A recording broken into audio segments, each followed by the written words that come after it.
This was one of those shifts that started off completely normal, nothing out of the ordinary. I had been doing deliveries for a while, and I had seen my fair share of strange and sometimes sketchy situations, but nothing had prepared me for this particular night. I was working the late shift, trying to rack up as many deliveries as I could before heading home. It was around 1 a.m. when I got a delivery request from a diner known for being open 24/7. The order was for a location on the outskirts of town, an area I wasn't too familiar with but didn't usually mind exploring. The drive there was eerie, with fog starting to settle in and the streets emptier than usual. When I arrived at the address, it turned out to be an old warehouse. I thought it was odd because the app didn't mark it as a business or anything. Still, I figured maybe someone was working late or there was some kind of event. As I got out of my car with the food, I noticed how quiet it was. Too quiet. The kind of silence that feels almost heavy, pressing in on you. I found a door with a small, dimly lit keypad next to it. As I approached, it swung open, startling me. A guy was standing there, dressed in a way that was way too formal for a late-night food delivery to a warehouse. He didn't say a word, just gestured for me to follow him inside. The interior was nothing like what I expected. It was set up like some kind of makeshift office, with desks and computers everywhere, but it all looked temporary, like they could pack up and leave at a moment's notice. The guy took me to another door, behind which I could hear voices raised in what sounded like a heated argument. He knocked. The voices stopped abruptly, and after a tense second, the door opened. Inside, the room was starkly different from the rest of the place. It was well furnished, almost luxurious, with a large desk and several chairs. Seated at the desk was another man, older, with a demeanor that screamed boss. He looked up, and our eyes met. It was a look that I'll never forget. Cold, calculating, and not at all pleased to see an outsider. Without a word, the first guy handed him the food, and I was given a wad of cash, way more than the cost of the order. The message was clear. Take it, and forget you ever came here. As I was escorted out, I glanced back to see the older man picking up a phone, his expression grim.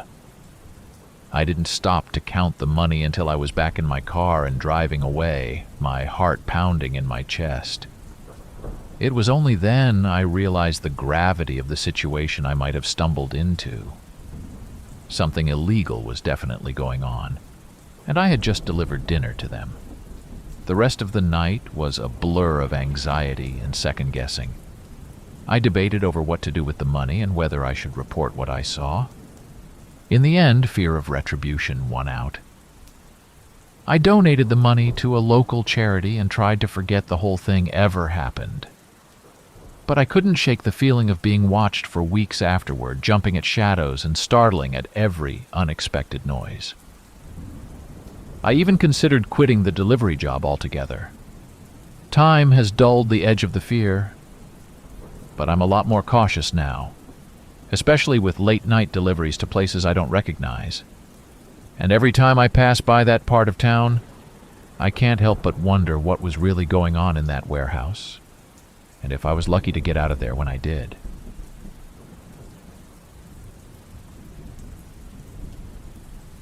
Last summer, I started doing deliveries for a grocery service. It seemed like the perfect gig to make some extra cash. Little did I know I was in for the weirdest and most unsettling experience of my life. It was a Tuesday afternoon, hot and sunny. I got an order that seemed simple enough. A bunch of groceries to be delivered to a house on the outskirts of town. I packed everything up in my car and set off, following the GPS directions. The address led me to this isolated house, surrounded by fields. It was an old farmhouse with peeling paint and a roof that looked like it could cave in at any moment. The place had a deserted feel to it, but the order was prepaid, so someone had to be there, right? I knocked on the front door, balancing a couple of bags of groceries in my hands. No answer. I knocked again, louder this time. Still nothing. Just as I was about to leave the groceries on the porch and mark the delivery as complete, I heard a faint voice from the back of the house calling out, "Around here, please."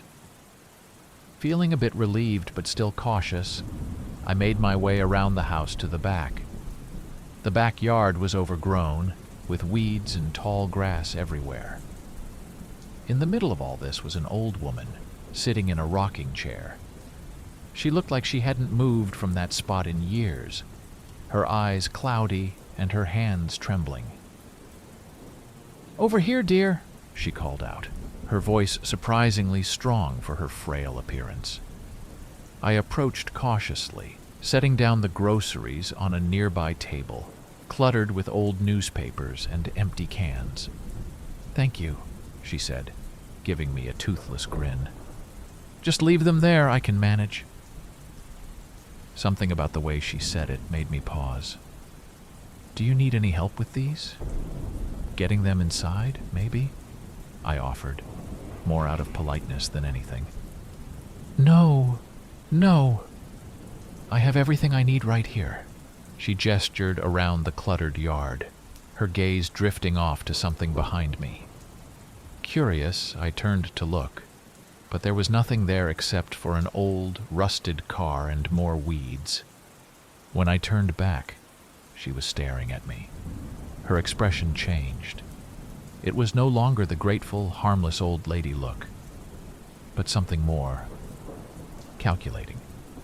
"I do have one more favor to ask," she said slowly. "Could you check the basement door? It keeps sticking, and I haven't been able to get it open for days." Alarm bells started ringing in my head. Basement? This was beyond the scope of a simple delivery job. "I'm really sorry, but I have other deliveries to make. Maybe call someone to help with that." Her expression soured, and for a brief moment I saw anger flash in her eyes. "Fine," she spat out. "Leave then, like everyone else." I didn't need to be told twice. I wished her a good day and made a beeline for my car, not even bothering to look back. As I drove away, I couldn't shake off the feeling of being watched, and the old woman's last words echoed in my mind, chilling me to the bone. For days after, I couldn't stop thinking about her and the odd encounter. A part of me felt guilty for not helping, but another part felt like I had narrowly escaped something dangerous. I even considered going back with a friend to check on her. But when I looked up the address again, intending to report it to social services or something, I couldn't find it. The order, like in the first story, had vanished from my history, and any attempts to find the house again led me nowhere. It was as if the house, the old woman, and the entire encounter were just a figment of my imagination. But the dread I felt that day was all too real.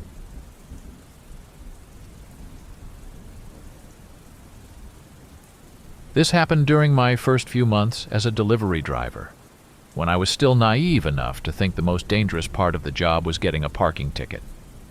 It was a late evening shift, and I was hustling to make as many deliveries as I could before calling it a night. That's when I got a ping for a pickup from a pretty upscale restaurant. The order was sizable, and the drop-off location was in a part of town known for its luxury condos and high security. Good tip territory, or so I thought. I picked up the order without any issue and headed to the address.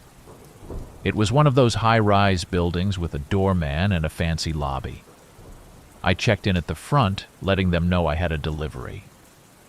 They seemed to be expecting me and sent me straight up to one of the top floors without a second glance. When I got to the door and rang the bell, it was immediately opened by a guy who was, to put it mildly, acting super sketchy. He was jittery, kept glancing over his shoulder, and seemed really anxious to get the food and get rid of me. Not wanting to stick around any longer than necessary, I handed over the food quickly. Just as I was about to leave, I heard a loud noise from inside the apartment, like something heavy falling and someone cursing loudly. The guy's face went white, and he tried to slam the door shut, but not before I caught a glimpse of what looked like stacks of cash and several unfamiliar, but definitely illegal, substances on the kitchen counter. It was like a scene straight out of a crime movie, and there I was, standing in the doorway, a very unwilling witness. I backed away slowly, not wanting to provoke a reaction. The last thing I needed was to get involved in whatever was going down in there. I managed a nervous, "Sorry to intrude," mumbled something about forgetting a soda in the car, and booked it out of there as fast as my legs could carry me. Once I was safely back in my car and out of immediate danger, my brain kicked back into gear. I had just walked into what was clearly some kind of illegal operation. What if they thought I saw too much?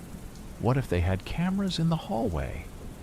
Paranoia kicked in, and I ended up driving around for hours, too scared to go home, imagining every car behind me was them following. I debated over what to do: ignore it and hope for the best, or report it and risk getting dragged into something much bigger than I could handle. In the end, fear and a sense of civic duty won out. I reported what I saw to an anonymous tip line, leaving out the part about me being a delivery driver and trying to be as vague about the details as possible. Nothing ever came of it, at least not that I heard. I checked the news religiously for weeks, expecting to see a report of a drug bust or something, but there was nothing.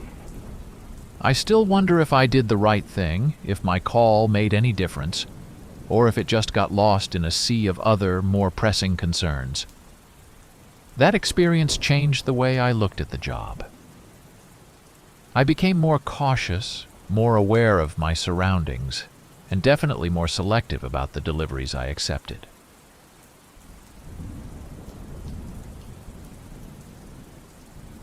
I work as a delivery driver for one of those popular food delivery apps.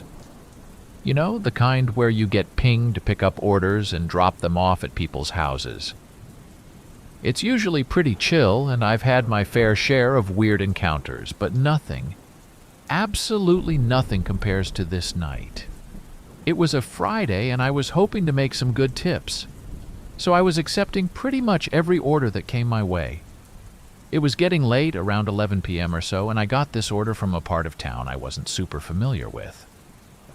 But the pay was decent, and the customer had added a generous tip in advance, so off I went. The drive was uneventful until I got to the neighborhood.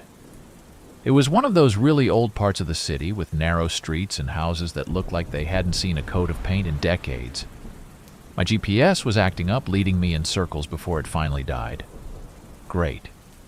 I had a vague idea of where I was supposed to go, but the street numbers were hard to see in the dark. After a bit of searching, I found the house. It was at the end of a cul-de-sac, shrouded in shadows from the overgrown trees around it. The place gave off a vibe, like it was watching me as much as I was looking at it. I shook off the feeling, grabbed the food, and walked up to the door. I rang the bell and waited. No answer. I rang again, thinking maybe they didn't hear me over the TV or something. Still nothing. I knocked this time, louder. That's when I heard it. This slow, dragging sound coming from inside the house, like someone or something heavy was being pulled across the floor. My heart started racing, but I thought, maybe someone's just having a hard time getting to the door. Finally, the door creaked open, but it was so dark inside I couldn't see anyone. "Hello?"